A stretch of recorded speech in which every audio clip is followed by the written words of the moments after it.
This is Romo Dunze, and you're listening to the Ballsville podcast. Thank you so much, man. Appreciate it.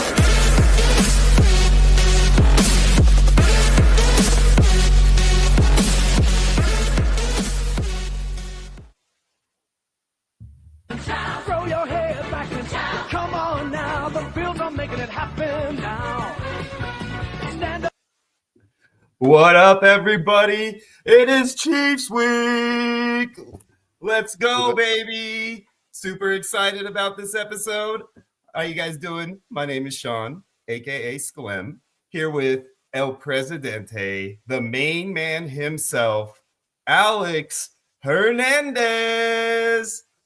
What's You up? like how you see I purposely didn't do the R roll for you, man, because I know you don't like it when I do that. Well, not everyone could do it, so feel free to bless everybody. You should have seen me yesterday with the bar with my girl. We were talking about music that they grew up with, and she's Hispanic, so her parents were listening to a lot of that Spanish kind of music with mariachi. That's the term I was trying to talk about, with mariachi music. So I started doing the Spanish little and all that. And oh my gosh, everybody in the bar was just looking at me like, how the heck did you do that, man? I'm like, you look so dang white. How did you do that? Hey, dude, it's not my fault. It just music comes out of me, So yeah, I know that's totally off topic, but it was just a funny little story. So how was your Thursday game, buddy? How did that game hit you on Fantasy World? Well, I'll be honest with you, dude. We had some out-of-state visitors that we love very much, so we spent Thursday doing a mock Thanksgiving dinner, and the game was on, but none of us really caught it. I have a lot of Saquon in redraft, so that was pretty cool. I also have a lot of Terry McLaurin on some pretty prominent dynasty leagues, and that was not so cool. Yeah, right. I mean, Saquon, man, RB1, right? I think it's pretty much, a done deal without injury that he's going to be the man this year. I mean, him and Derek are still neck and neck, but I just feel like he's going to be able to just stay slightly ahead of Derek for the rest of the season and secure that RB1 role. Well, what do you think? Do you think it'll be him, or you think Derek's going to end up sneaking up there and taking it from him? No, I don't know. I think we're so deep into the season that either one of them could be justified as the 101. Yeah. Oh, absolutely. I mean, absolutely. I think the coveted RB1 spot, as far as where they end up after the season plays out, I think that'll go to Saquon. But next year, you could take either one of them as your 101, and no problem in a non-super flex league. So yeah, I'm with you on that one for sure, man. You mentioned Terry, him having such a bad game, and then on top of him, we had Jaden Daniels, who didn't have a great game himself. I don't think he crossed 200 yards until midway through the fourth quarter. And then he finally snuck in that touchdown and the 2-point conversion at the end. But other than that, I mean, the guy wasn't putting up fantasy points at all. And this is kind of a 2-week in a row scenario for him. So are you starting to be a little bit concerned as far as Jaden's, fantasy outlook and having him as your starting quarterback going into the playoffs? Well, I have him in one league, and it's a one quarterback league. It's the only one I have, and we're converting to super flex in 2 years. But he's been in the starting roster ahead of Geno Smith and Justin Herbert. So I think now is the time to kind of start considering pivoting to another option if this is going to be the trend. I think maybe defenses are starting to figure him out, and kind of they say after a few games of tape, you're giving the defenses something to plan for, and I think that might be where we're at because they seem to be cutting down his main avenues of production. I agree. And I'm also, the dreaded rookie wall, right? Like you hear about this dreaded rookie wall all the time because they play such a short season in college and then come out here, and it's usually right about that time when their college season would end that they start to struggle and making it through the rest of the season. And, Jaden had a couple of passes where he had open receivers and he didn't have a lot of pressure in his face. You had your typical smaller pocket, but he had the room he needed to make a good throw.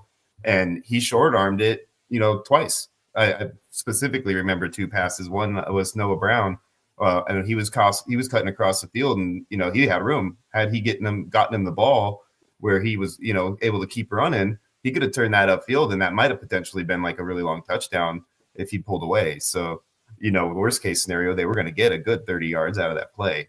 So that play, another play towards the end of the game, I think it was Ertz. He hit him in like the foot. Like he basically bounced it off of his toe and he missed it. It was a play that they needed, to move the ball. I can't remember specifically if it was the end of the game or maybe right before half, but it was something like that where it was they were trying to get a quick play to get out of bounds and get yards for a field goal. So those situations, man, are a little frightening because, I'm worried that, if he's having a little bit of struggle, is it going to end up affecting him mentally? And throws like that are the type of throws that I think happen when you start to have a little bit of a mental doubt as a rookie quarterback, So, Yeah. do you have any thoughts on that at all with him, as far as, hitting any kind of a rookie wall? Or do you think that he's probably just going to be like maybe level off a little bit and be, kind of in that realm of, QB1 next year, like kind of how CJ ended up, going into this season? Well, like at the end of every season, we get to retroactively look back and see the highs and lows of certain players, seasons, and nobody ever really performs at an elite level, and unless you're, Josh Allen or Lamar or something, even Lamar's had his downs. I mean, Josh Allen had his downs a couple of weeks out of the beginning of the season, but nobody performs at that level for so long. And to see a rookie come out and start on fire, I think you've already gotten what you asked for. And I think what we're seeing now is just kind of a equalization of what it's going to be like. I don't think it'll be this rocky, but I don't think it's definitely going to be as great as it's been to start the season. So next year, just crystal ball it. Say the season ended today, and this is what we see of Jaden, and you have to make your decision next year. Where do you have him ranked in your quarterbacks? Oh, damn, that's a good question. I haven't really given that any thought. Just off the top of your head, doesn't have to be like a huge analytical background into it or nothing. Just kind of. I think if I'm rounding out the top 12 with like maybe Kyler Murray or something, I think he's going to be one of those high end quarterback twos, maybe like 13, 14. I think right there is where he'll land for me. I'll still have Stroud above him, And that's funny because that was going to be my next question. Actually, was Stroud, because I have that dilemma in a league now because I have both those two guys on the team, and it's a single quarterback league, so I can't play both. And I've been playing Jaden without a problem over Stroud for a while now, and Stroud ain't been lighting it up either. So it's Stroud. If the season ended today, I think I'd have Jaden above Stroud right now. Because I just think his upside on the rushing dynamic that he brings. So that's just where I would put it at this point. But a couple of weeks down the road, if we see any kind of movement from CJ as far as getting better now that Nico's back and his fantasy value climbing again, then I'd have no problem sitting Jaden to go ahead and throw Nico in. Because if I'm not mistaken, I think the Texans actually have a decent enough schedule moving through the playoffs also. So if that's the case, then they'll be able to play CJ with favorable situations on a regular basis. All right. So first off, my earbud's about to die, and there's nothing I could do about it. You're probably gonna end up coming through the computer in a couple minutes here.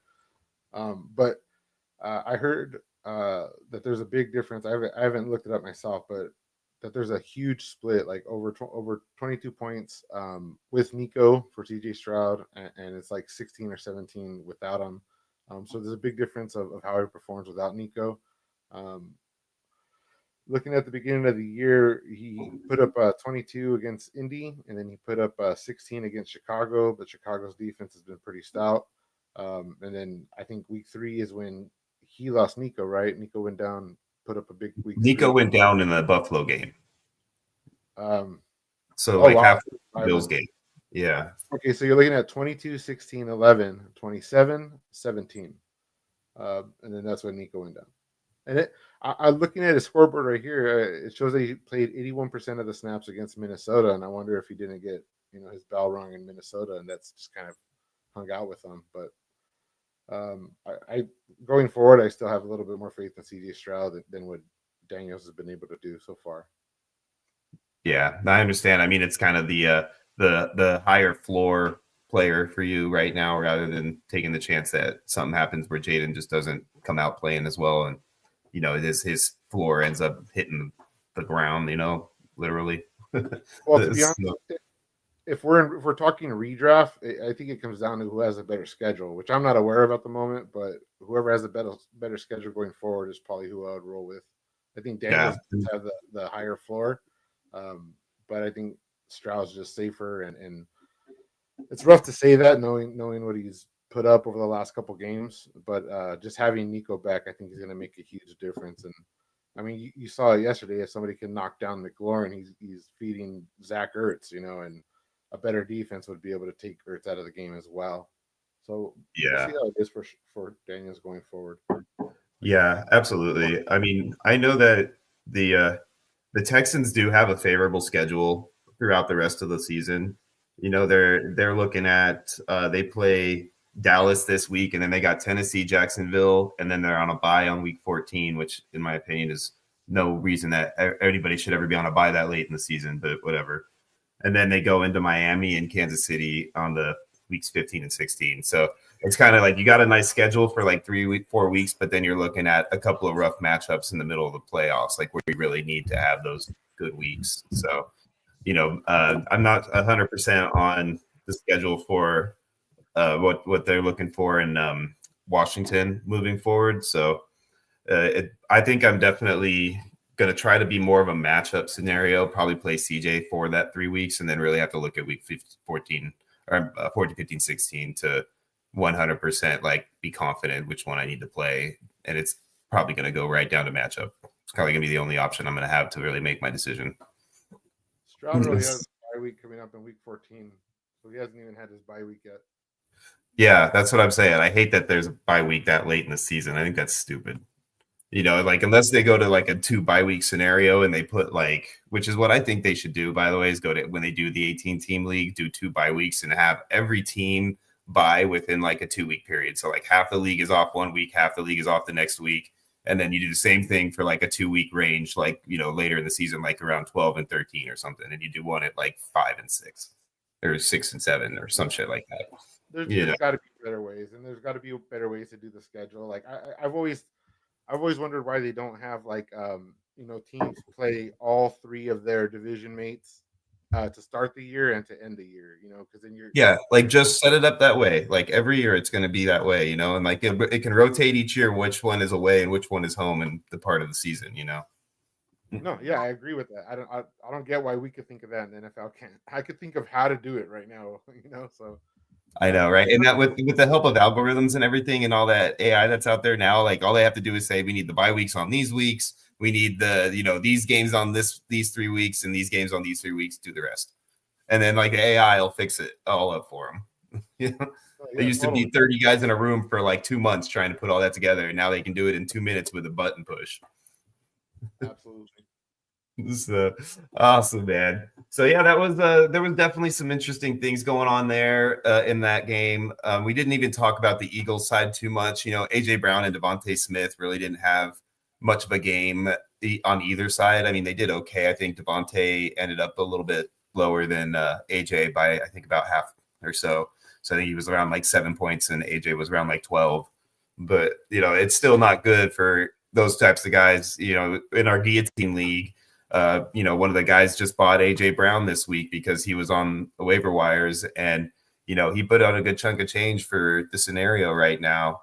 And ended up, getting him in his lineup, and it didn't really help him at all. So he's still kind of having a rough week potentially, as far as like the rest of the projections are. So that's definitely worrisome. Are you concerned at all about either of those two players? I would probably be a little more on the Devontae side than I would on the AJ side myself. But do you have any kind of thing on that? Well, with all three of them there, with Goddard, being healthy now, he picked up 81 yards, and we know that Devontae Smith and Dallas Goddard haven't been able to really coexist at the same time. Um, so if this is a situation where Barkley's feasting, and Hurts is stealing goal line touches, and there's no reason to throw into the end zone. I mean, this could be troublesome for all three of those pass catchers if they're just divvying up yards here and there. Yep. Yeah, no, I'm with you on that one, man. It's definitely going to be interesting. This is the worst time of year for you to have these kinds of concerns over guys that you drafted and figured were going to be staples in your lineups, and you could just put them in without any concern. To have that kind of worry is frustrating when you're getting to crunch time right now. I mean, this is basically the crucial week, in my opinion. Like, this is the week of the fantasy season that to me is like the make or break week. Like, if you have a team that is, a few games out of playoffs right now and is trying to make a run, you need a win this week. If you don't win this week, it's basically done. Like, you're not going to have the opportunity to get back. So, look, what's up, Chiefs Life? He's saying hi to his good buddy Alex over here. I gotta address this. Hey, Craig, dude, I've been so busy, man. I left Craig on read. We were talking trade, and I left him on red for like 2 days straight. And apparently I popped into some leagues, made some moves, and said some stuff, and dipped out and never even reached out to him. So in my defense, Sleeper wasn't sending me notifications for like 2 days, and I didn't even realize it. I was putting out notifications in leagues. I mean, if you're watching this, you're in a league, and you probably got a message from me at some point. So I've just been so occupied, and like I said, we had visitors from out of state, and it's been pretty rough, man. Like right now, I'm burnt out, to be honest with you, and I'm going into my work week, so it's wild out here. So apologies, Craig. Dude, we've all done that though, man. Like, I have a league that the team name is Counter or Decline, and I've done that. Hey. Oh, what's up, C-Bomb? Howdy, Connor. Jumping in. There we go. Let's get you some mic action there. There we go. What's up, buddy? How's it going? Good. Thank you for joining us today. Yeah, for sure. My bad. I was just got back from work, so it's all good. You just missed us going over all the Thursday fun that we had watching that game yesterday, and how frustrating some players were and how excited some others were. Yeah, I was watching it on my way home, so I was catching it. But y'all didn't mention Dayton Daniels is going through injury right now. I mean, he has they basically said he shouldn't even be playing. That's true, right? He has that same kind of that rib thing that he had that he got the other couple weeks back. Yep. So yeah, no, I get that. I mean, that's definitely a factor too. I feel like that's a similar situation to what what's his name Herbert went through a couple seasons ago, right? Didn't he have a rib issue and like he was playing through it, and a lot of the short passes and things like we saw they do was the same types of situation we saw with Justin. So that's definitely a factor, and I bet you those two throws specifically I mentioned, I'm sure that was a factor. Yeah, and they'd even this week they did it a couple times. They ran them on purpose or whatever. They had some QB design runs, but last week they didn't have any QB design runs, and that's a majority of Jaden's game is running the ball, the rushing upside. So yeah, that's how he got. That was what he got hurt on, was that big long run. Just somehow the way he got tackled on that long run is what I think. Right over the top of him. Yeah, definitely. So other than that, I mean, there's really not a lot of injuries that we have to worry about coming up. We have some guys that were declared out today. Dalton Kincaid, one of them, who will not be playing. So fire up your Dawson Knox shares if you've got Dawson Knox out there. Yeah, I definitely think that he's going to be a utilized target in this game, because every time Josh and Patrick get together, man, they both play their top game. So I would anticipate you're going to get the same fireworks as we normally get. And without Kincaid, without Coleman, I think Knox is going to have some fun. If I ever eat crow on somebody who didn't get injured, it has to be Dalton Kincaid. I mean, he's injured now, but this season, I heard that he has the second highest, the second most targets out of any tight ends, and he has a 56% catch rate. And him and Josh Allen just cannot get on the same page, man. Opportunity was there. I mean, the approach was right, but the execution was just. And I think, he's still a young player too. So I'll throw in the towel on the season, but I won't throw in the towel on him and as a long-term dynasty asset at all. I think he's still going to have growth in that offense. And, usually we talk about all the time, like you get kind of spoiled with Sam Laporta's, that come out and just go crazy year one, but most tight ends, they don't really shine for the first few seasons. Even Kelsey had a slow start.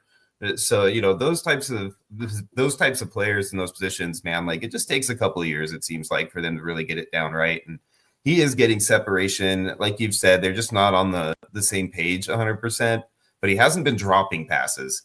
So that's one of the things that, is not an issue with him, is he's not dropping the passes. They're just not quite catchable, or the situation defense wise, whatever. So I think Josh Allen thinks he's faster than he is. And that's what the problem is. But it could be. I mean, it could be. He's definitely got that slow, like, lumber run. It looks slower than it probably is, but maybe it is actually slow. Connor, you have a pub sub bet, right? It's, with Pitts and Kincaid. Do you remember who that's with? Zubicus, I think. Zoob's had Kincaid. Yeah. Number 5, Kincaid over Pitts, and I don't have a name of who it's with. Oh. I'm pretty sure it's with Zubicus. I still think we should do those pub subs as like a big group meetup, and I'll just like go to town on our pub subs at like a big Ballsville meetup, So if you win a few of these, you gotta like down 4 pub subs. Right? John's just trying to figure out a way to get out of all this. I'll have to show up with like 6 pub subs and leave like with 2 empty sacks. You got to bring like 8 crows for all of us that are going to eat crow on our teams. I'm just gonna show up in a giant crow outfit. Oh, I'll just come jumping in there, flapping my wings and shit. Oh man! Now that I've said that, I pretty much feel like I'm gonna be held to it. Yeah, for real. Can't say stuff like that on air without it, right? Nope, there's evidence. Oh man. So yeah, other than that, we got Nico coming back. I think that's going to be huge for both CJ and for Nico. So fire him up if you've got Nico shares, which I know me and Alex both had a ton of, and I think you do too, Connor, right? So I didn't have that many. I thought he's pretty expensive, but I just made a trade for him in one of my dynasty leagues. I basically traded. I got basically Nico for Nico plus for Patrick Mahomes. Oh, okay. And that was a super flex? Yeah, I have Jaden Daniels and like Daniel Jones, Joe Flacco, like a bunch of just playable QB2s. I just Joe Flacco not now, but before I made the trade, I had Joe Flacco. But I just have a ton of QB2s and I needed another receiver. So well, hopefully that'll work out for you, because if it does work out for you, then it works out for me and Alex's shares of Nico also. So that would be awesome. 8 out of 15 leagues that have Nico. Right. And then I think, speaking of Laporta, I do believe he was also ruled out of the game coming up too. So that's going to be a big blow for the Lions. They've definitely been utilizing him more lately. So yeah, that's going to be another guy you got to make sure you can fill a roster spot for. With McBride on bye this week, it's kind of getting tight end thin out there as far as what you're going to do in that position this week. So you might have to fire up some of those backup boys and throw them in just to sneak by. Guy like Jonnu Smith is probably sitting on your waiver wire. I'd say go snag him if he is. Yeah, Jonnu Smith's been playable regardless, honestly.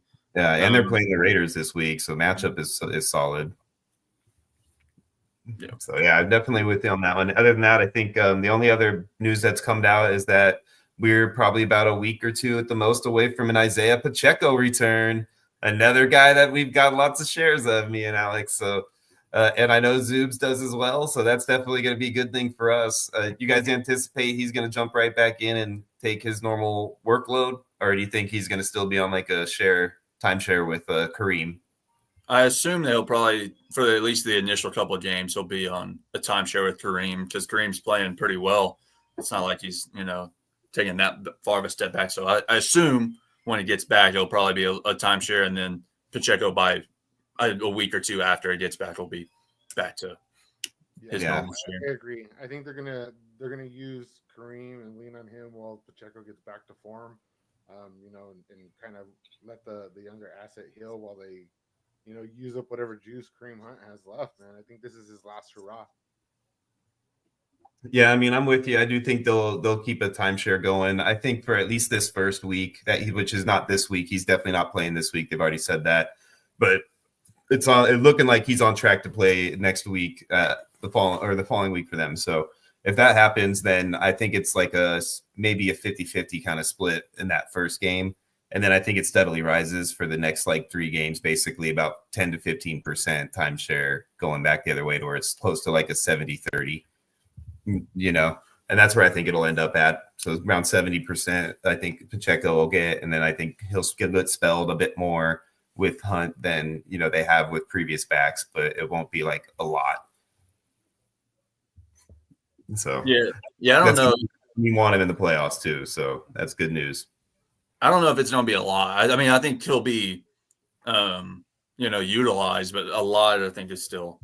I think 70-30 sounds right. Maybe even 75-25, which is still. I mean, you can give a guy 25 carries and a 75% share. Yeah, especially on a team like that has a hard time with offense right now throwing the ball because they're like missing their guys.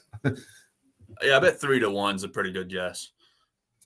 So, what does Chiefs Life have to say about it? He says Hunt will be involved a lot going forward. I don't know about a lot, man. Yes. I feel you. I do think he'll be utilized. I just don't know about a lot. But it's your team, man. So, who am I to argue with you? Especially because I know you're about to have a really rough Sunday, and I don't want to hurt your feelings any more now than they will be on Sunday. So, yeah, you're right, brother. How long do you think that if the Chiefs, if they beat the Bills this week, right? They have a pretty easy schedule the next couple of weeks after that.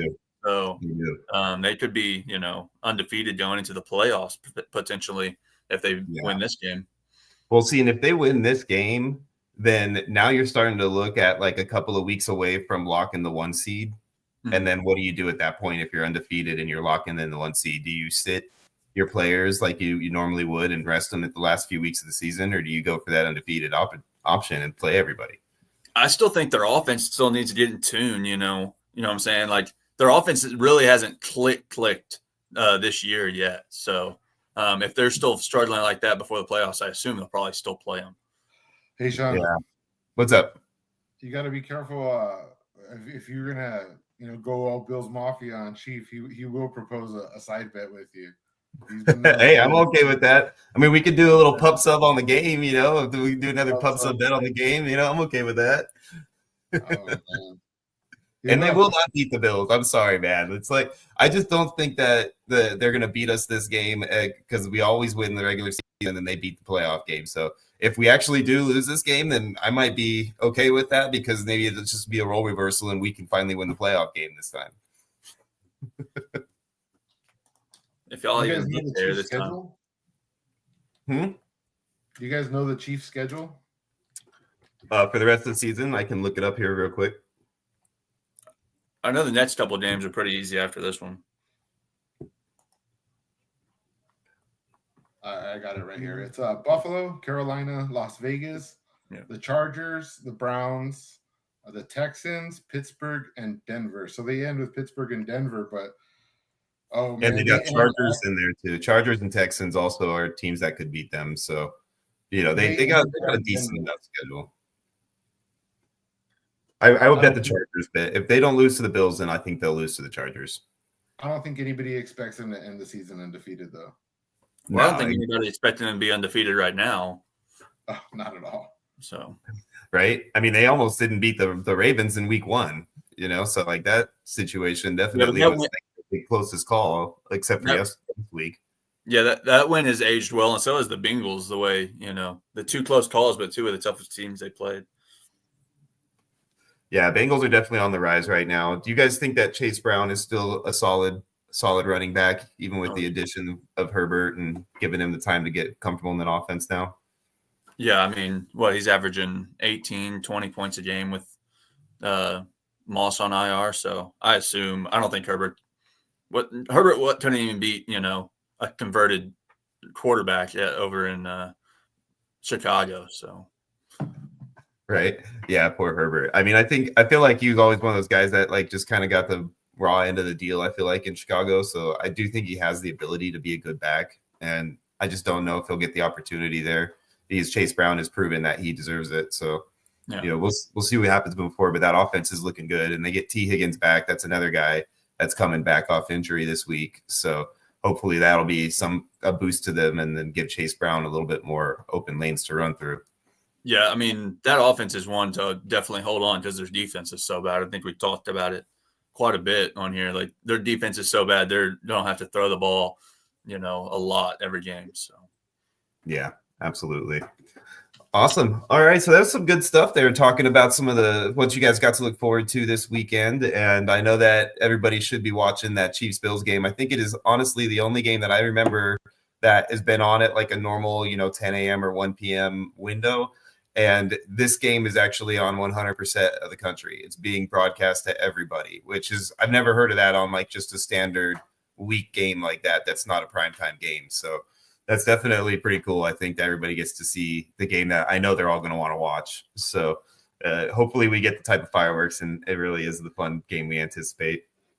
Yeah, they need to fletch something in for the Monday night game. That's going to be a bad game. Yeah, right. I wish they could. Unfortunately, Monday night games, they don't be flexing. Yeah. So it's just such, Yeah, I mean, that had potential to be a great game, preseason. But. Well, hey, at least we won't have to be worried about a really like important game going on right before our Monday night pod that we have to prep. We'll have plenty of time to prep because that game won't matter. Yeah, well, at least Nico's coming back, man. Yeah, right. I mean, by that point in time, though, hopefully he'll already have all of his points, and we can sit there and just brag about how awesome it was to have him back in our lineups. Yeah. Dude, with as much Nico and Stroud as I have, if they don't come out on Monday and put up points, I'm probably going to start leaning into some rebuilds. Oh man! All right, so let's move on into our next segment. We're going to go over some of our Ballsville games. We have updates on our mini leagues and our big game league. So we're just going to do a quick run through on those leagues here. So let me go ahead and pop up the share for you guys. And so this is on our website, theballsvillegame.com. So feel free to go check that out, guys.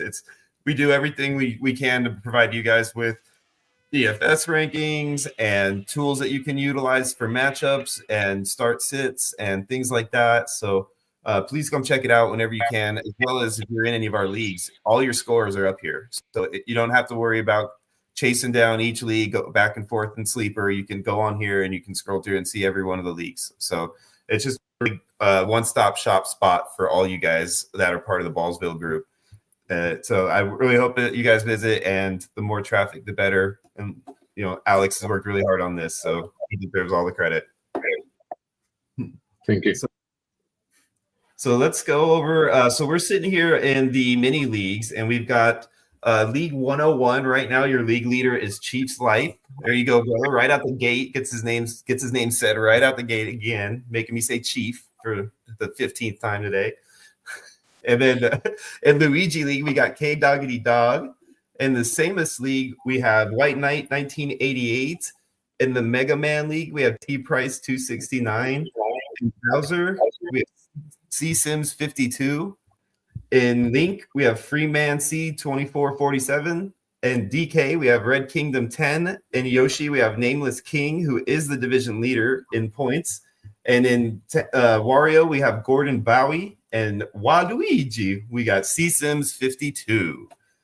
So we scroll over here, we can see their points. And as you can see, Nameless King is definitely the leader right now with 1791 in overall points. But pretty much everybody is right around that 1700 mark to 16. Looks like the lowest one is 1680. So that's some really good points right there for you guys. You guys are all really competitive in those leagues. So move on over to PlayStation. Dun, dun, dun. So in PlayStation League, we have the Crash League. We got El Suaro Bisto. Wow, is that El Super Biesto that's just not typed correctly? I feel like it probably is. So we're going to go with El Super Biesto and not El Suaro Biesto here that's written. So we'll update that one for you guys. K Doggy Dog is in the Spyro League. In Lara, we got DTs. Dante has Freeman C 2447 once again. Sweet Tooth has another familiar name, C Sims 52. Snake has Hot Rope All Stars. God's Freeman C 2447. King is Drew Bless 13. Cloud is another C Sims 52. And Ghost is Egon for Bastion. So if you go and look at this, Freeman is definitely kicking some butt. He's got a couple of them there that he's killing it. And C Sims are two names that we're seeing quite a bit of so far. And you can also see in the Dante League, he is our division point leader, Freeman 2447, with 1,846 total points. So he's definitely got a really good team in this one right here with the 1,800 points. You can see how much higher he is than everybody else. They're all averaging right at about that 1,700 range. So yeah, that's a really good good setup for him right there. Good job, brother. Moving on into the Xbox division. Over here, we've got the Master Chief League, JM Hubs, another regular, is at the top of that one. In the Phoenix League, we got Cajun Dogs. In Alloy, we got Nameless King. In Ezio, we got Bob 3RT23. And Doom Guy is me, Sclem. Oh, look at that. In Steve, we've got C Sims 52 once again. In Geralt, we've got Geralt. We've got Simp Tropic, who is our division point leader in this group. And then look at 308. At Mr. BN, we've got our good buddy Westlex, Alex Hernandez. Way to go, brother. And Dragonborn, Steb 20. And in Wanderer, we got Sticky Piggy. So if we go and scroll and look over here at their points, he's got 1852 as his division leader. So he's definitely kicking butt. But he's got Sticky Picky right on his heels. Just like a little Sticky Picky, he's right on his heels there at 1843. So that could change at any point in time, every week to week right now, based on how close they are. So that'll be a fun little race to watch for the rest of the year. And in the PC, our fourth and final division, we have Pitfall Harry is Drew Bless 13, Duke Nukem is Royal Wee, Jill Valentine, there's our boy C Sims again, and every one of these he's got somewhere in there, so good for him. Thrall Super B Tourist, Agent 47 is our buddy Zoobs, and not only is he the leader in that one, he is the division point leader and the game point leader. So let's wait and see what we get there when we scroll over. That's going to be interesting. In the Pekka League, we got Drew Bless 13 again, another name we've been hearing quite a bit. Arthur Morgan is Gormana 7. Cade 6 has Murph 86. Diablo League is El Super Briesto, and he is a new winner in this league, as you can see by his little blue square. And Archangel, we have Hell's Finest at the top. Good job, Brandon. That is my boy, Brandon. He is an awesome person, so I love to see him at the top.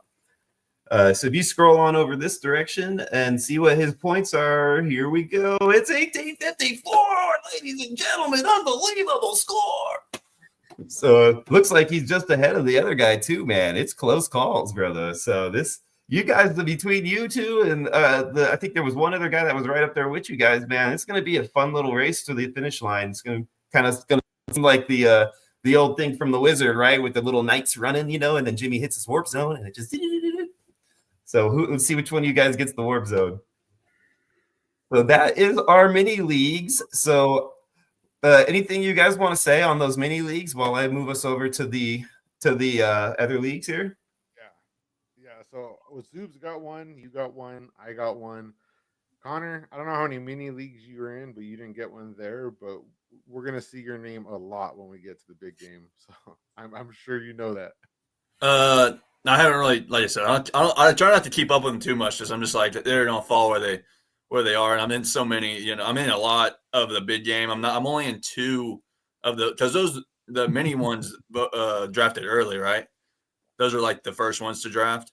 Yeah, those were like all the degenerates that were like. Ugh. As soon as the Super Bowl ends, we get our dynasty leagues organized, and then we go right into mini league drafting, and we draft all the way up into the NFL draft.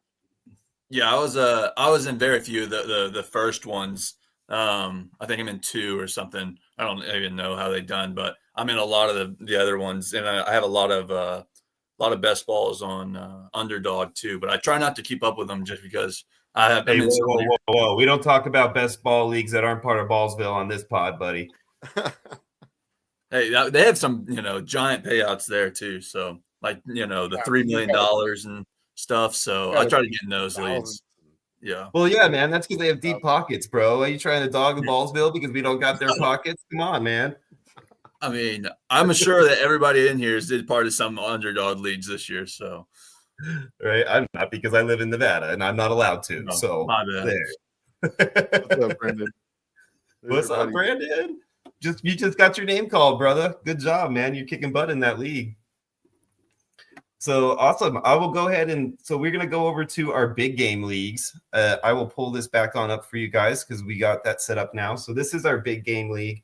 And as you guys can see here, we got quite a few divisions down here. It actually rolls all the way up to 12 divisions down here. So which is basically what that tells you guys is that this is our biggest game in the group. We have most of our players on here, and this is kind of, I think, really what started all, right? This is the beginning of Ballsville right here. So, at some point in time, these were the little amoebas swimming around in the water that eventually formed a fish that eventually grew legs and walked onto land. So, that's basically where this is at this point. It's walking around on land and, eating up whatever it wants to eat up. So, it's usually me. I'm usually the one that's getting eat up in these leagues, but we'll find that out as we roll through, right?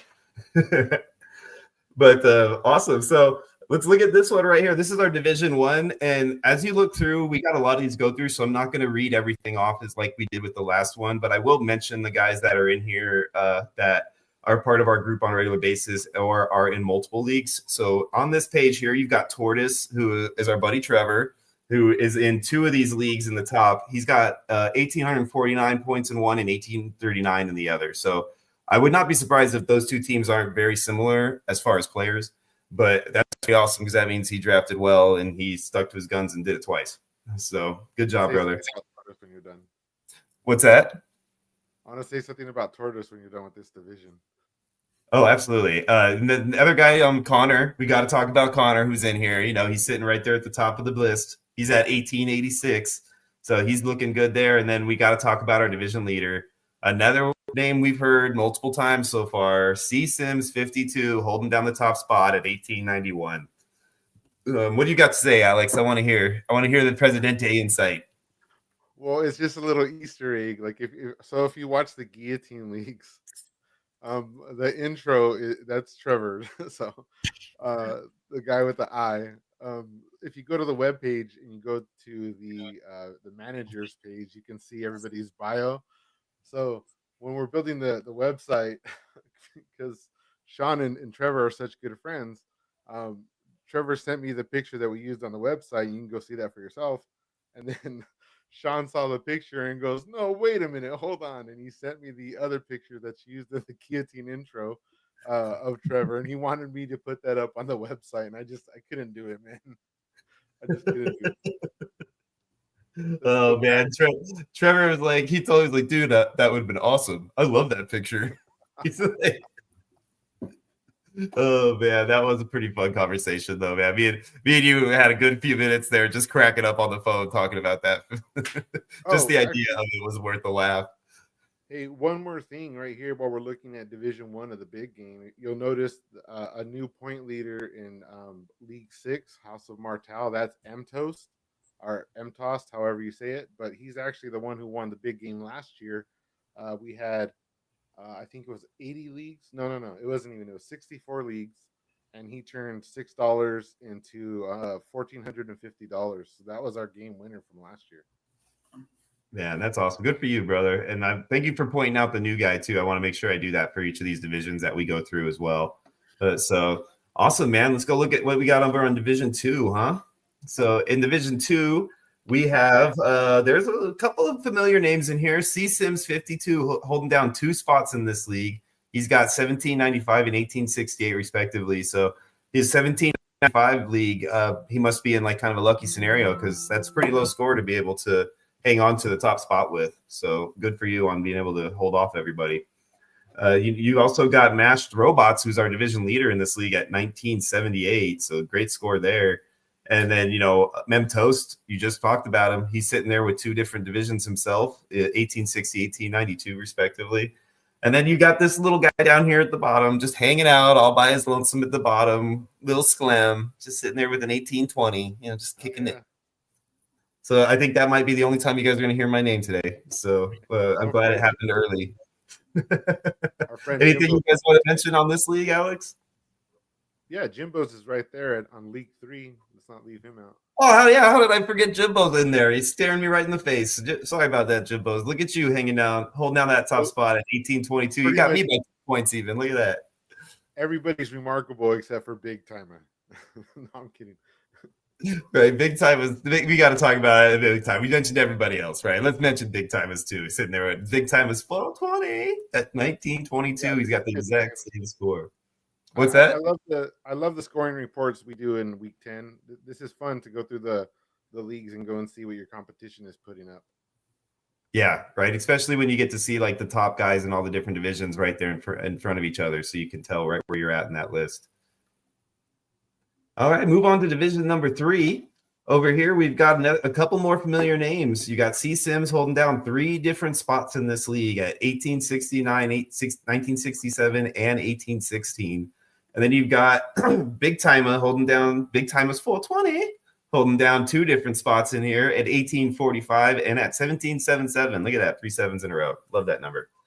And then you got Zoobsies. Got to bring up our boy Zoobsies, holding down the top spot, 1903 in his league. Way to go, brother. And Cam Bryan holding down the top spot in his league along with Clam Brett. Everybody is around that 1800 range for the most part. And our division leader is C. Sims 52 with his 1967. So we got a lot of good games going in these ones. All right. Anything you want to add on that one, Alex? That 1967 is a big number. Yeah, that's up there, man. I mean, he's 1 week away from breaking the $2,000 mark. So you're aware, I think everything here is updated except for the game leader. So when you come across that might not be the actual game leader in points. We'll have to just keep note as we go along. Absolutely, yeah. So we'll keep an eye on this total right here because this is the highest we've seen so far, correct? So yeah, we'll keep an eye on that and see if this is our actual game leader at the end of all this. All right, let's go check into division number 4. So in this division, oh my gosh, my name appeared a second time, guys. I cannot believe it.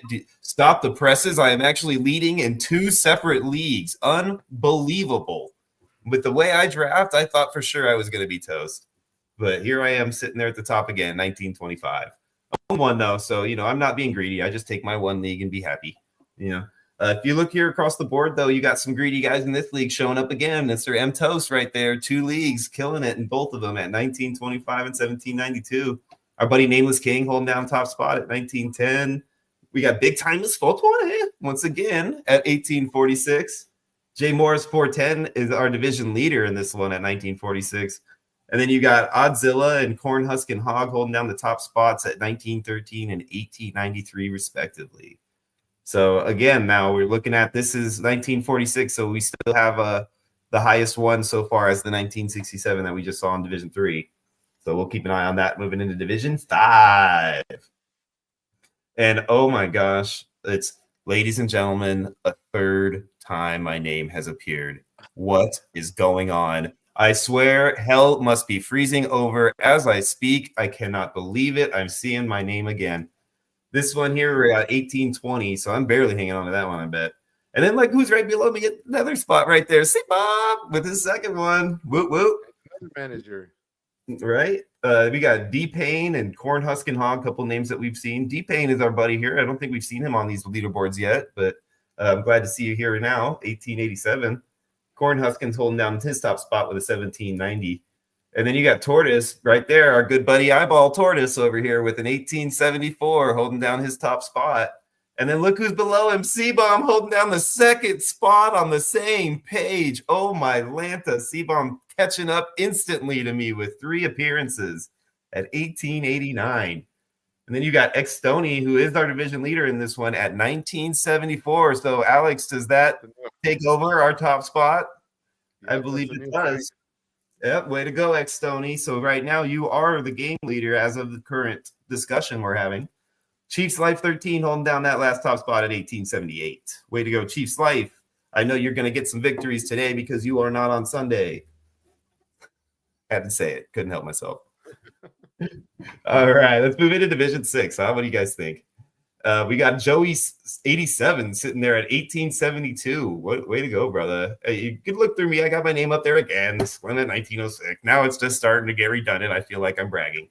And then we got our producer and friend, Sarah M. 21 as the division leader at 1946, right nipping on the heels of the highest scores that we've seen. Good job, Sarah. Next one up was GLC 76 and D-Pain 19. Again, there's D-Pain. They both got 1808 for GLC, and D-Pain's got 1875. Then the last three are Rarity, and then our boy Chief's Life once again, and then there's our buddy Jimmy Wojo. They both 1876 for Rarity. Chief's Life holding down his at 1906, and Jimmy's at 1865. So that is Division 6. Hey, you want to add on that one there, Alex? No, it's good to see a lot of these familiar faces, and you know, we keep coming across game managers, but to be honest, when we selected game managers, it was all the people that were vested and involved in Ballsville. So it's no surprise that, you know, they're up in a couple of leagues. You know, and you got guys like Chief who keep on appearing, and he's one of our regulars. He's always been a winner. You know, we like winners here, so you know, congrats to everybody. Yeah, he wants me to put some money up on this game, but I don't know if I can actually do that too, because as much as I want us to win and I think we're gonna win, I don't want to bet on us because it always works against me no matter what. So I never try to bet on my team. Yeah, it just gives me bad juju whether I bet for or against them, whatever the case may be. Like I can't do it, man. I always avoid it on all my game parlays, everything. I never play that game. So all right, let's move into Division 7. See what we got over here. We got Ralphie 58 at his top spot at 1832, Chris 1204 at 1824, and then our boy Zoobsies once again at 1928 with a high score there, but he is not the division leader with the 1928. So that tells you how high these scores are. Rarity comes in at 1929, right below him, or right above him, I should say, with like almost just exactly 1 point over him, 1.2 it looks like. And then we got Alex, another top spot there for Westlex at 1890. Then G Skills 523 at 1875. And then our division leader in this one is John Legs. He's at 1956. So this one's got like 3 teams that could jump into that spot at any moment. And then holding down the top spot once again, we hear his name twice. It's our buddy Zubakis, all the way up there in Alaska, drafting like he knows what he's doing in LA. Unbelievable, man. Way to go, brother. 1898 for him. We go over here to Division 8, and we got ourselves another C-Bomb sighting. Look at that. C-Bomb 18, division leader even at 1965, right close to our top spot, but just not there, just a little bit short. Just a little bit short, you know. You're missing that extraordinary. You're just missing that little extra, you know. But you're getting close there. You'll be right on his heels here next week, right? Moving to the next league, we got Ralphie 58. He's holding down his top spot at 1849. Saint Head 54 is holding down his at 1779. And then our boy Cade Goggity Dog right back in the top spot at 1911. We got C-Bomb again right there. I think now he takes the lead as far as appearances over me. So way to go there. It's another victory under your cap there, brother, at 1873. And then here comes Alex saying, wait a minute, C-Bomb, I'm right behind you too at 1909. So don't get too excited up there in front of Sean. And then White Knight 1988 as 1910. And then our boy Maui James. And that league, my friends, this is our Dirty Dozen All-Stars, which what that is for you, so you guys know, this is me and Trevor and our friends that we do a home league in. We took over a division and ran a whole league for basically all of our home buddies. So James is one of our friends. He lives up in Hawaii, so it's horrible for him. I know it's terrible. Who wants to live in Hawaii? But you know, he's definitely doing a good up there and doing good in this league at 1919. So congratulations. Let's pause for a second here.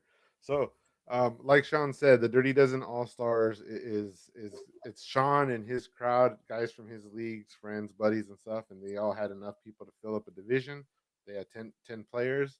And if anybody wants to do kind of the same thing next year, you can reach out to us. And if you have enough people to fill up a division, you can have a whole division of best ball to yourself.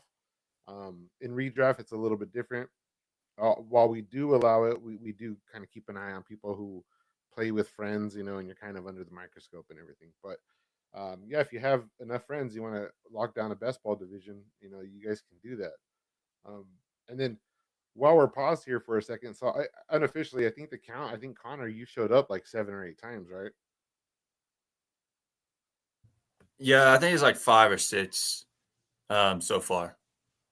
And then Sean, you've got about 4 or 5. I've got about 3 or 4 of these. You guys remember early on in these games who your like first few round players were your targets? I was targeting a lot of times it was the running backs for me because of the way that I was feeling like the seasons were going to go with running backs and stuff. So I was taking guys like Kyron Williams a lot, and then guys like Jonathan Taylor, depending on where I was, like late in the round, I'd take a Taylor or, Barkley, those types of positions. Most of the time it's over whatever top 5 running back that I had projected at the time. I think mine's probably Jamar Chase, probably my top target most of the time. So yeah, he was falling a lot of times to wherever you were in the draft. So yeah, because Connor was big on Jamar Chase all off season, and I don't think I have a single share of Jamar Chase, to be honest. What about you, Alex? Who was your guy? So my 101 was Christian McCaffrey the entire offseason. So we know how that turned out. So hopefully I can get back in the race with some CMC late in the season. Unfortunately, I drafted tons and tons of Rashee Rice. I was paying up for Nico Collins. Once he got up into like the 4th, 5th round, I stopped around there. My saving grace is that I kind of drafted well later in the rounds and stuff. But I've had a lot of injuries across the board with the people that I was taking early on. So I honestly don't know how my name's up here in a lot of these. Well, those are the ones that you didn't get your guy. And you were forced to take somebody else. Well, I can thank Chief, because Chief was, if he was in a league with me, I knew I wasn't getting Rashee Rice because he had no problem, reaching a little deeper than I did to get Rice. And then, Zubikis was reaching a little bit further than me for Pacheco. So if it wasn't for those guys, I would have even more stock in some of these. Yeah, Zubes. I think Zubes saved a lot of people because he grabbed Pacheco and Puka in a lot of leagues. So I think he ended up taking the bullet for a lot of us. All right, it's funny how that works out. Right? Yeah, it is, man. Especially when you go back and relook at something like this, because you draft so early in these leagues and stuff. You don't really have that full scope that you have. Like your draft in this league is totally different than it would be in like your redraft that comes up like 2 or 3 months later. Like, so it's definitely like you kind of got to have that crystal ball a little bit on these best ball leagues to get to the point where you actually are consistently good at it. Totally. But all right, let's move into division number 9. And then look at that. As we talk, there's another C-bomb sighting. We got John Legs at 1864 with C-bomb right behind him at 1879. Well, right ahead of him at 1879. And then our division leader in this league is Dawson 44 at 1942. So he is definitely up there as far as that's concerned. Not quite at the highest yet, but he's close. Then John Legs again, his second sighting on the page at 1848. You got Marco 1998 at 1813. We got Zoobsies at 1927. Pavy's mom is 1789. And then at JJ Mode 69, they are both new, by the way, Pavy's mom and JJ Mode 69 at their top spots with 1789 and 1842. So good job, guys. Let's check out this next league here. We've got Crows 24, another name that we're familiar with, 1844. Right underneath that is our Division 2 League 2, or Division 1 League 2. Is Zoobsies at 1868. We got Skull Triple X at 1814. We got Zoobsies again at 1923 with a really good score, just not quite good enough for the top spot in this league. And then another Crows 24 sighting at 1821. And then look at that. There's a first Sklem in a while, first little Sklem sighting in a while there at 1870. We got division leader B. Talbot at 1946. So he is just squeaking out that top spot over our buddy Zoobsies. And then Twin Sanity, the man who brought all of his Costco clan over, he's got 1887 holding down the top spot in the 8 league. I'm moving into our Division 11. We've got our top spot in the first league is Zoobsies at 952, which it feels like that is not updated correctly. So I'm going to go ahead and call them out, but I feel like it's either not typed in right. It might be 1956 and 1952 is what I'm guessing. I think maybe they just missed the one. Go ahead and carry on, and I'll verify that. Awesome. Thank you. And then on our League 3, we've got Cash, who's Cash 3, another one of our regulars there from the Costco Club, sitting at 1776. We got our TB76, Another one of our names that we're really familiar with, sitting at 1840, and Big Tima's 420, sitting at 1839. And then X Stoney at 1832. That's kind of funny. X Stoney sitting right there with Big Maz 420. And then you got TB76 below him at 1816. And then our division leader, another C-bomb sighting at 1995, which I do believe is now our new highest score overall, ladies and gentlemen.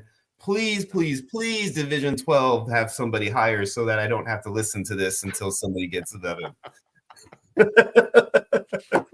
That one I took Lamar Jackson and Bijan Robinson first. I just pulled it up because I was like, I was questioning like who I took there, but it was Lamar and Bijan.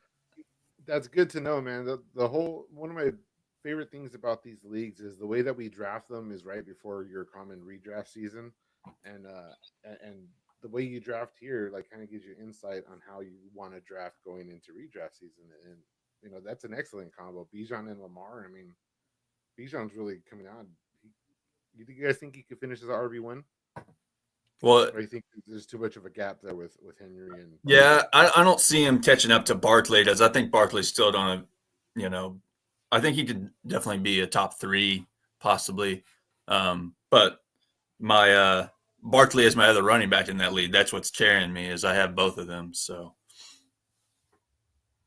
yeah, I'm a little butthurt because I traded him away right when he started blowing up, but I have a tendency to do that on a regular basis in that league. So it's just another par for the course scenario, I guess. I just got to eat it and keep moving.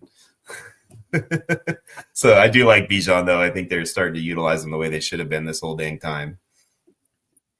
Yeah, totally.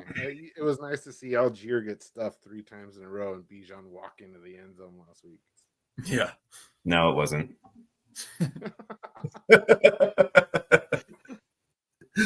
All right, let's move into our last but not least Division 12. Hold on real quick. So, updating leagues 1 and 2 for Division 11. Yes. League 1 is actually it's JM Hubs and he's got 1886. And at League 2 we have C-Bomb again with 1868. So there's another one for you, brother. Oh, nice. Awesome. Yeah, we'll get that updated. So the website will update it soon so that you guys won't have those wrong scores on there. But yep, there it is. See, that's how Alex does things. We ask and Alex provides. All right. That's why he is El Presidente. So, and then moving into Division 12 here, our division leader and our game leader, which is correct based on everything that we've read, is our boy JM Hubs holding down the top spot at 2,001 points. Wow. So that is our first 2,000 point score of the season. Congratulations, JM Hubs. And you did me a super solid by knocking C-Bomb off that ledge before he had his Monday pod with me because I was just going to get creamed. I know it. Except here come 2 more for him. Right, it's okay though because he doesn't have the top spot, so I can always claim that right now anyway. You can't even claim the top spot; it's somebody else. Well, that doesn't matter. I can claim it for somebody else, as long as I don't have it, right? Exactly. It's all of us versus you. Oh my gosh. Oh, I love it. Oh, speaking of C-Bomb, look at this. He's got back-to-back sightings. Like he's upset that he didn't get the top spot, so he wants to show up twice just to prove himself at 1877 and 1900 respectively. Good job, brother. TV76 is sitting there behind him at 1832. There's Alex popping up again at 1875. Injury or not, he is still hanging in. K Doggity Dog is holding down his top spot at 1960. And then a couple of names we've heard, Rarity at 1873 in his league, and JM Hubs again holding down another top spot at 1938. And that, my friends, is our big game recap. Congratulations to all the players. Alex, I have a question for you. You might not know it, but so C Sims, he was big, like, you know, he had like maybe 5 or 6 or maybe even more than that in like the first 3 divisions. Did he stop playing, or do you think he stopped playing that much, or do you think he switched his draft strategy up? So No, I can say with like 80% certainty that right around division. So last year we went up to Division 8, and Division 8 is our All Stars, and I think after Division 8 is when he kind of tapered off. I think he might have been in like one or two after that, but Okay. he And was correct me mainly if I'm wrong too, Alex. Doesn't our other drafts start up at that point too? So we have maybe some other drafts going, like our redrafts or our dynasties or something like that, where he might have been yeah. involved So in these. we had 1 point this year just because expansion was just in the cards for us. So after we hit Division 8, we took a little hiatus for the big game, and during that time, we actually wrote out all of our rules for redrafts, and we expanded Dynasty by I think two more leagues, and all that happened at once and stuff. So everybody kind of got settled in where they wanted to be, and I think Sims might be in Dynasty. I don't think he's in the redraft game, but yeah, for one reason or another, he tapered off, and a few people did. Like Rage on Sunday. He's one of our most involved players. Unfortunately, he's not on the leaderboard here, but he tapered off. And you know, people they get involved with their own leagues at some point. But we're grateful for anybody that plays at any time. We'll take Yeah, it. yeah. I mean, it only takes one league to win it all. No, Yep. somebody will. That's the thing. Somebody is going to win it all. Exactly. Yep. Exactly. So awesome. So yeah, let's we don't have any trades to go over that I saw today. If you guys got any trades that you did that you want to talk about, we definitely talk about them, or any start sits you guys want to talk about before we roll out. I definitely want to do a little bit of coverage on my Bills game again, because I just always want to talk about that game. But Who would you if I've rather, already over talked it, I won't do it again. who would you rather play, Dawson Knotts or Will Disley? Ooh, that's a good one. God, see, I'm going to be a little bit of a homer, I think, and lean towards Knox just because I expect that Josh Allen type game. But yeah, I think I have to go with Knox just because if I have to choose, at least it's a guy that I know I'm going to be watching. Well, there's no Keon. Amari's going to play, right? Is he trending Yeah. towards playing? Yeah, he's probably playing, and then Shakir obviously will still be there. I think the deciding factor for me, Knox is going to be involved, but they're playing Kansas City. I think the Chargers against Cincinnati. I'm pretty sure Cincinnati's going to be able to put up points, over that defense, and we've seen Disley just rack up targets and stuff. So I see why you have a tough decision there. I might lean the Disley side. Yeah, right. I mean, I wonder where their ranking is. I wouldn't be surprised if they're not pretty dang close to each other in a ranking. They got to be right near it. Now that Knox is actually starting without Kincaid, they might not have updated yet, but I'm sure that his adjustment is going to show on his rankings at some point on Sleeper, and they'll have him probably real close as far as his point projection. Yeah, I don't know. I haven't played either of them. I have my starting tight ends out, so I have Disley in there right now, and I could play Knots, but it's like with Keon out, and they're playing Kansas City. I don't know. And Disley's been playing very well the last couple of weeks. So I've got one for you because it's a decision that I have to make, and I think I know which way I'm going to go, but it still feels like it's worth discussing. So what would you do as far as with the way the matchups are this week? Is Pollard or Edwards? Gus Edwards? Yeah, Edwards? even though he's on the Pollard. there, it's still if you see Pollard's matchup, it's pretty rough. So it's kind of one of those. I mean, I still think Pollard's going to get the carries. I still think Pollard's going to be the guy that I'm going to play no matter what. But it's scary because I think Edwards coming in and getting 10 carries right out the gate like that his first week back. I mean, I think he's going to have his share of carries, and he's going to get the opportunity to score some touchdowns. You think they're going to be running the ball with Gus Edwards in a game like this? I think if anything, this would be a Dobbins game. I doubt that the Chargers are going to be able to, put a lead over the Bengals and kind of have the opportunity to run like they want to run. So I think it's going to be a more of Dobbins in the backfield over Gus Edwards.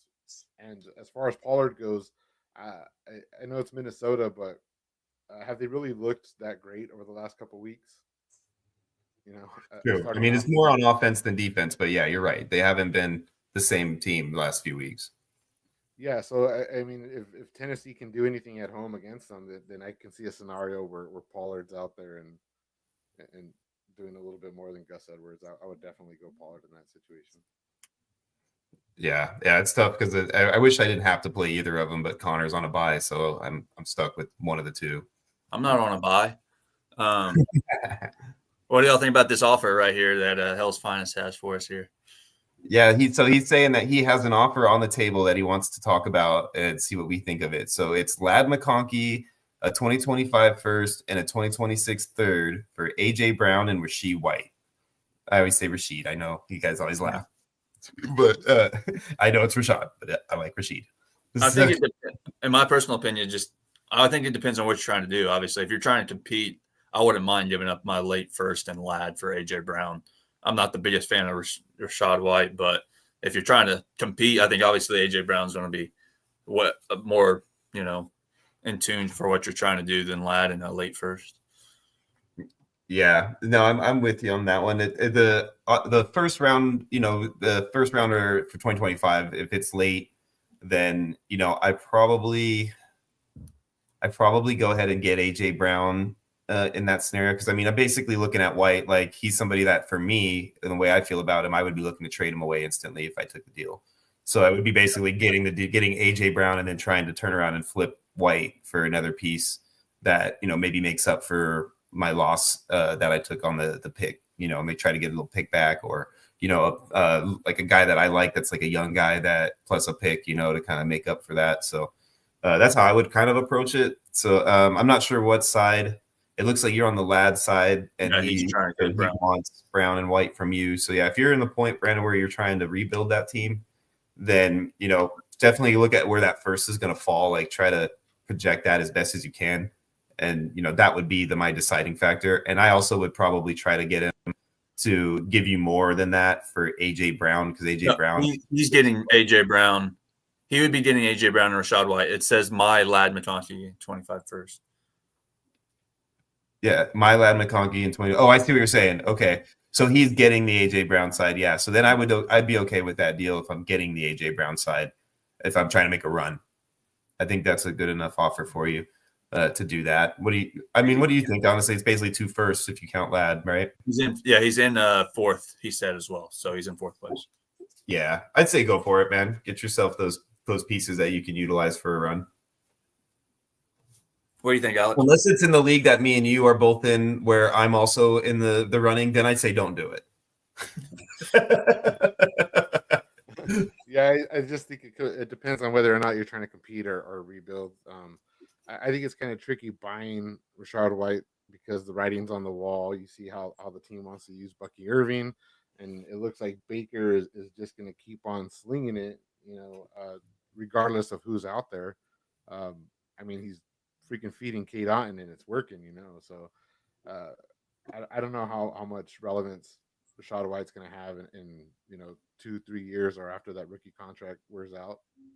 But we know Ladd McConkey's going to be with Justin Herbert for an extended amount of time, and if you're looking at the future, that first is going to come into play at some point. So AJ Brown's the best asset, but I think the irrelevance that Rashad White could become, I would lean the Ladd McConkey side, unless you think I'd put it like Ladd in a first for AJ. I think that's pretty fair, and then a third for Rashad White. I would take the White side over a third. I think I think Ladd in a first is a little bit more than AJ Brown at this point. The dude had multiple injuries. That's pretty much 2 firsts for AJ if you look at it like that. So I'm with you. Too late first, though. Too late. Have you guys had AJ Brown on any rosters, like over the last couple of years? Me personally, no. So yeah, he's had I think it's like the last 4 years he's had one dominant year, and he's had a bunch of, like, last year he had that long stretch where he was just dominating, and then I think he got injured or tapered off. Oh, that whole Philadelphia offense, right? They just fell off a cliff. So it's been like streaky with AJ Brown, and we know what he can do, and his ceiling's high, but I don't know how reliable he's going to be, and I think Ladd's going to come into a point where he's going to start to have value that's a little closer than a first to AJ Brown. So, yeah, I'm with you on that. I definitely But it's for the fact that, this could win you a championship this year, then I'd say go for it, because I'm willing to overpay slightly on a trade that I think is going to solidify me for a playoff run and potentially at least a championship game. Right. And so like, that's always kind of how I try to look at it. Like, I want to make it to the championship game. If something happens in that game that happened, I mean, you can't do anything about that, but if I can at least get to that game, then that's where it really lies. So like, that's kind of how I would look at it if that's the case for you, and I'd go for it. Well, all right. So Connor, would you rather have AJ Brown in Dynasty or Brian Thomas Jr.? Ooh, I'd probably lean AJ Brown slightly, just because the QB uncertainty is a little. Yep, that's it. The team scenario is just that's where the tie break is for me too. Yeah. Okay. And AJ Brown has proved he can be dominant over a course of the season. Ladd and Brian Thomas Jr. really haven't shown me that they can be Brian Thomas Jr. has had like 2, maybe 3 20-point games or so. He just hasn't done it over a stretch of time that I'm comfortable trading a guy like AJ Brown for. So Brian Thomas Jr., I agree. He hasn't really shown enough to be compared to AJ Brown in that sense. But when we watch the games, you see how he moves and how he dusts defenders and stuff. And he's great talent for sure. Yeah, so like for the eye test, I think that there's a definitely an avenue for him to get up there if he can get, Trevor Lawrence to play any better. Right. I mean, like if you're sitting there and you're not in a competing, like just to reference it, if you're not in a competing league and you've got AJ Brown right now, I would look to move him to somebody who is in a competitive situation, because they will overpay for him. And you might be able to get a guy like, say, like you just said, Ladd in a first, maybe, Yeah, I personally like to target a guy like maybe a T Higgins, because I think they won't value him as high, so you can add more to that piece to make that deal better for you. I think he's an undervalued player right now because he's coming off injury, and his uncertainty on where he lands next year is also probably playing a factor. But to me, I think he's going to end up in a better spot as a number one somewhere. So I would take that opportunity to get all I can at the cheap, and then stack more assets along with that trade to really build up for 2025. And then vice versa, if you're on the other side, don't feel bad to overpay slightly to get a guy that's going to help you win that league. Oh yeah, and as far as a win now asset, AJ Brown's schedule is phenomenal. Yeah, if just going back to this trade, if it's swap, you have Brian Thomas Jr. and instead of Ladd, I'm definitely not moving Brian Thomas Jr. For AJ Brown with and a first. You know what I'm saying? Yeah, I was saying Brian Thomas Jr. in a second is probably what I would entertain. I would have to look at where the second is, but if it's like an early second, like I call it the 113, the 201. Mm-hmm. If it's like the 201 and Brian Thomas, I would do that for AJ Brown. Yeah. My problem with AJ Brown is that he's going to be 28 next year, and he's had surgery on both knees, and he's had 2 knee injuries on one of those knees. And for a big guy like that who's got knee problems, his time's probably going to come a little bit sooner than normal. Not that it's happening soon, but there's definitely going to be a point where he expires and you're left with the other asset and the first. Yeah. Look at Chiefs Life hating on my T Higgins opinion, saying that he thinks T Higgins is overrated. I do agree, but it's basically because he's on the Bengals right now is the only problem. I think as soon as this year's over and he signs his mega deal wherever it is that he signs, I think he'll be like a really, really valuable person to have on your team in 2025. I would say he's slightly underrated in my opinion. Yeah, I agree. I mean, right now with everything happening right now, this is the perfect time to get a guy like that. Yeah. I mean, he was on par for the first 2 seasons him and Chase were together. He was actually like beating Chase in like fantasy points per game or something like that.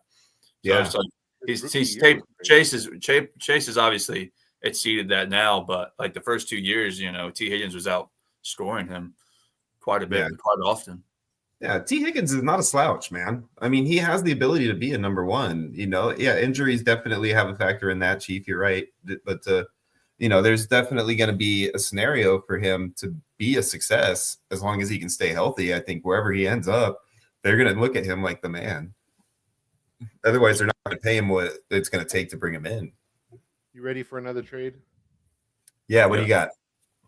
So this one wasn't posted yet because this just happened. Well, I just noticed this a couple hours ago, but in one of our high stakes league, number 2 Beast, we had a trade that was Jamar Chase for Chase Brown and Calvin Ridley, and it caused quite a stir. Jamar Chase for Chase Brown and Calvin Ridley. Yeah, it's a running back heavy team or a needy team. He was going to be starting as his RB2, Jerome Ford, and he had asked 2 days earlier that he would downgrade to pick up an RB, and so nobody in the league, I guess, entertained any offers, and so finally the person at number 1, our friend Zay, he got a trade that worked through. Zay's number 1. And the person he traded with, I think, is like in the 4th or 5th spot. Only 4 people make playoffs, so he's trying to shoot his shot and win this week. And he went up against Saquon, and so he wanted to get a better running back, I guess, and he went Chase Brown and Ridley for Jamar Chase. Wow. So Chase Brown, Ridley, I see it here. I don't hate it, honestly. I mean, I know Jamar Chase is the big piece in that and what he's looking like, but if you needed running back help, I think Calvin Ridley to get Chase Brown, I think Calvin Ridley is a good substitute to get at least a flex receiver in there as long as you have the receiver depth. I don't hate it. And where are you at on this, Connor? I mean, everybody knows how high I am on Chase. I personally would never make this move, but I mean, I just think there's I mean, I don't know what the trade is or the league is like. If it's, it's hard to trade in that league. He said that nobody was giving him really any offers. So I understand it. I mean, I've made a couple of moves that I've been like, oh, I really wish I didn't do that. So, but I think that's a little bit less than I would even try to entertain as far as Chase goes. So where are you at? This is one of those trades that when it happened in the league, it happened, I guess, like this morning, and all day long people were going back and forth in the league. Somebody threw out the C word, and I don't think it's collusion at all. It's a guy trying to do what he can to. I mean, he asked 2 days prior, right? Like, hey, does anybody have this kind of trade? This is what I want to do, and nobody sent him an offer for Chase, so somebody actually finally did, and it worked. But like I put, what we talked about, Alex. Like we just talked about that. If this is that make or break week, if you don't do something this week and if you lose one more game, you're screwed. I'm looking at his record right now. He's 2 games out of 4th. He's at 4-6, and then 4th place is 6-4. So he's got no choice but to try to win all 4 and then hope that a couple of the teams ahead of him lose. So he's got to do something. So, like I put in the comments, I put Chase Brown has been the RB4 and the RB3 in the last 2 weeks. In 3 weeks, Ridley's been the number 5, the number 30, and the number 3, while Jamar Chase has been the number 8, the number 34, and then we all know what he did last week. So, I think it's definitely an overreaction. People calling it a horrible trade. I don't think it's horrible. No. I mean, Mr. Ben is in the league or in the chat right now talking about he offered up to Jameson and Najee, which I think I would take Chase Brown and Ridley over that offer as well. So, I mean, totally. Not to say that it's bad. It's just that I still like this better than that offer. So, if that was the best offers that he was looking at, then yeah, I don't have any hate on why he decided to go for this trade. So, it's debatable. I mean, if you're a guy like Connor and you see the value of Chase, you want Chase. Like I think you guys point out all the time in these 2-for-1 deals, it's not like you could put both of those players into that one spot that Jamar Chase is just going to lock down. I understand that, but you're looking at Jamar Chase off of a 55-point game, Calvin Ridley with the world's easiest schedule for wide receivers, and then Chase Brown, who kind of has that backfield on lock. There's a lot of potential for those 2 players to equal more value than Jamar Chase for the rest of the season. Yeah, Nobody knows yeah, what's and gonna happen. you can only get Jamar Chase in one spot, which means you have a player that maybe your flex guy that you're playing is so much worse of a flex guy than a Calvin Ridley would be, that you're actually losing points weekly by not doing a deal like this. So even though Jamar is going to score you a bunch in one spot, your two spots are now going to score more than Jamar did for you, so you're still coming out on top. And to upgrade to Chase Brown from Jerome Ford, I think is worth the drop off to Ridley. Yeah, especially because you have to play that running back. Like, you don't have a choice on that side of it. So, if you need that back to get in there and have a good starting lineup, then go for it. So, absolutely. All right. So basically, we're looking at about that hour and 30-minute mark, which is right about where I decided that in my mind that we should probably stop it. So I feel like we're at a perfect spot to go ahead and end this episode. What do you guys think, man? Are you guys getting bored with me talking all the time and you just want me to shut up and say goodbye? I think the leads have started a petition saying bring Scott back. I don't know if that's a natural thing or not, but oh man, hey, I want Scott back just as much as you guys. Don't worry, he'll be back on Tuesday. So that is going to be our pod for today. So thank you guys so much for coming. We really appreciate you guys listening in and chiming in with your comments. It was a lot of fun today. Congratulations again to all the winners that went through. And, Jimbo, Bimbos, I hope you're doing okay out there in Florida, man. Things went well for you today on the working and got a lot of progress done on your house. So other than that, tune in again, guys. Coming up on Tuesday, our next pod will be actually the Guillotine pod on Monday night with myself and Connor, and we'll go over where we're at with those leagues, some interesting stuff going on in those leagues. And then on Tuesday, we'll be back here for the Ballsville pod once again, 4 p.m. on Tuesday. So feel free to join us on either of those episodes, guys. And thank you so much for joining us on this one. You guys have a great day. yep, y'all too. Later.